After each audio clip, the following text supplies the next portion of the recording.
Match 3 games have and have always had a stranglehold on me. Whether it be Candy Crush, Royal Match, Gardenscapes, Cookie Jam, Toon Blast, I'm all for it. And throughout playing these games, there's one question I've always had while playing. But first, some context. Obviously, I don't have to explain to you what the general rules of a Match 3 game are, but there's one aspect of these games that I've always caught my attention. When you let the game sit for a few seconds without making a move, most of these games will suggest a move for you to do somewhere on the board. So I began to wonder, how effective actually are these suggested moves? Could you actually beat a level just using the game's suggested moves? And if you could, how many levels could you beat in a row without doing anything else?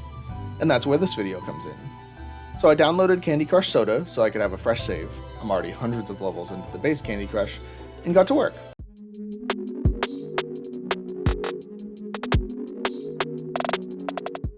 The run started out exactly how I expected. Obviously in the tutorial level and the first few levels, it was going to be smooth. I will say though, I am impressed with how smart the game's AI seems to be. Some of the moves it was suggesting actually seemed like a good idea, and even a human probably would have done them. Beyond that, I feel like the AI had some kind of insight into how the pieces were going to be generated, as there were a number of moves it made that wouldn't have made sense in general, but made sense once the other pieces came onto the board. Now, as stated, I knew that the first few levels were going to be no problem, but I expected this run to be over before it even started, once I got out of the hand-holding stages that every game has in like the first 5 levels or so. But to my surprise, I was flying through levels, and even made it through the first hard level in the game. It's worth mentioning here that I had a couple of other rules. Not only could I not make any other moves that the game didn't tell me to, but I also wasn't allowed to use any boosters, items, or any additional help such as buying any microtransactions or using gold to get more moves. Once I couldn't complete the level with the suggested moves in the base move limit, it was over. The run was actually going way better than I ever could have expected. Even had a few close calls where I thought it was going to be over. At around level 14, I was on my final move and it didn't really look like the game was going to be able to pull it off.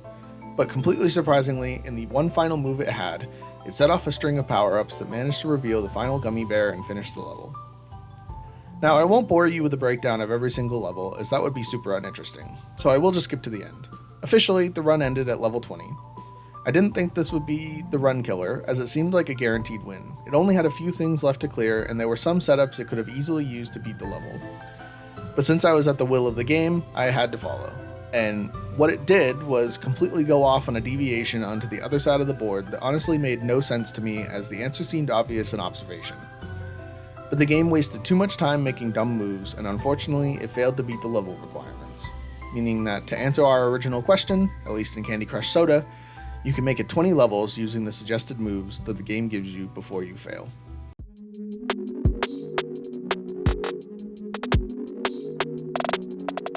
I had so much fun doing this. I would love to make this a running series, trying it on a bunch of other Match 3 games. There are essentially limitless games to try it on, and I feel like each one would be extremely different from one another. If you'd like to see that, let me know in the comments below. There's also a link to the unlisted upload of the full run in the description, if that's something you're interested in. Don't forget to subscribe while you're down there, and thanks for watching.